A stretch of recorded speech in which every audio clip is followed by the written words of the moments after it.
ನೋಡಿ, ಇಲ್ಲಿ ಬಾಬಣ್ಣ ಏನೋ ಹೇಳ್ತಾರೆ ಕೇಳಿ. ನಾನು ಯಾವತ್ತೂ ಕೂಡ ಒಂದು ಮಾತನ್ನು ಹೇಳ್ತೇನೆ, ಇವತ್ತು ನಾನು ಶಾಸಕನಾಗಬೇಕು ಅಂತಕ್ಕಂಥ ಭಾವನೆಯಲ್ಲಿ ನಾನೇನು ಅಪಾಪಿಸ್ತಾ ಇಲ್ಲ. ಇದು ವಾಸ್ತವದ ಮಾತು, ನನ್ನ ಹೃದಯದ ಮಾತನ್ನು ಹೇಳ್ತೇನೆ, ದಯಮಾಡಿ ಅರ್ಥ ಮಾಡ್ಕೊಳ್ಳಿ. ನನಗೆ ಈ ರಾಜ್ಯದಲ್ಲಿ ಏನು ದೇವೇಗೌಡರು ಸಾಹೇಬರು ಈ ಪ್ರಾದೇಶಿಕ ಪಕ್ಷವನ್ನು ಕಟ್ಟಿದ್ದಾರೆ, ಕುಮಾರಣ್ಣವರ ನಾಯಕತ್ವದ ಅಡಿ ಅತ್ಯಂತ ಸಮರ್ಥವಾಗಿ ಈ ಪಕ್ಷವನ್ನು ನಡೆಸ್ಕೊಂಡು ಹೋಗಿದ್ದಾರೆ. ಮತ್ತೆ ಸಾಕಷ್ಟು ಜವಾಬ್ದಾರಿಗಳು ಇವತ್ತು ಒಂದು ಯುವ ಸಮುದಾಯದಲ್ಲಿ ನನ್ನ ಮೇಲೆ ಒಂದಷ್ಟು ನಿರೀಕ್ಷೆಗಳಿದೆ ಪಕ್ಷದ ಕಾರ್ಯಕರ್ತರಲ್ಲಿ.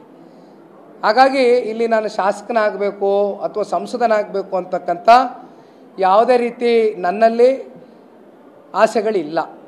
ಹಾಗಿದ್ದಿದ್ರೆ ಮಂಡ್ಯದಲ್ಲಿ ಚುನಾವಣೆ ಪೂರ್ವದಲ್ಲಿ ಎಷ್ಟು ನನಗೆ ನಮ್ಮ ಪಕ್ಷದ ಎಲ್ಲ ಹಿರಿಯ ಮುಖಂಡರುಗಳು, ನಮ್ಮ ಮಂಡ್ಯ ಜಿಲ್ಲೆಗೆ ಸಂಬಂಧಪಟ್ಟಂಥ ಎಲ್ಲ ಮಾಜಿ ಶಾಸಕರು ಕೂತು ನಮ್ಮ ಕಾರ್ಯಕರ್ತರುಗಳು, ಇಲ್ಲ ನಿಖಿಲ್ ನೀವು ನಿಂತ್ಕೋಬೇಕು ಈ ಸಲ, ಕಳೆದ ಬಾರಿ ಏನೋ ಘಟನೆಗಳಾಗೋಯ್ತು, ರಾಜಕೀಯ ಷಡ್ಯಂತ್ರಕ್ಕೆ ನೀವೆಲ್ಲ ಬಲಿಯಾದ್ರಿ, ಆದರೆ ಈ ಬಾರಿ ಜನ ಆಶೀರ್ವಾದ ಮಾಡ್ತಾರೆ ಅಂತ ಹೇಳಿದಾಗಲೂ ಕೂಡ ಇಲ್ಲ, ಯಾರಾದರೂ ಕಾರ್ಯಕರ್ತರಿಗೆ ಅಥವಾ ಯಾರಾದರೂ ಹಿರಿಯ ಮುಖಂಡರಿಗೆ ಅವಕಾಶ ಮಾಡಿಕೊಡ್ಬೇಕು ಅಂತಕ್ಕಂಥದ್ದು ನಾನೇ ಸ್ವತಃ ನನ್ನ ಅಭಿಪ್ರಾಯವನ್ನು ಪಕ್ಷದ ಚೌಕಟ್ಟಿನಲ್ಲಿ ವ್ಯಕ್ತಪಡಿಸಿದ್ದೀನಿ.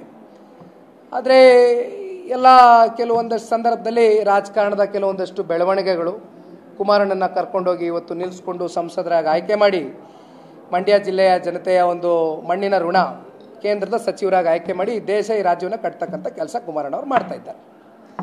ಆಯ್ತಣ್ಣ, ಥ್ಯಾಂಕ್ ಯು.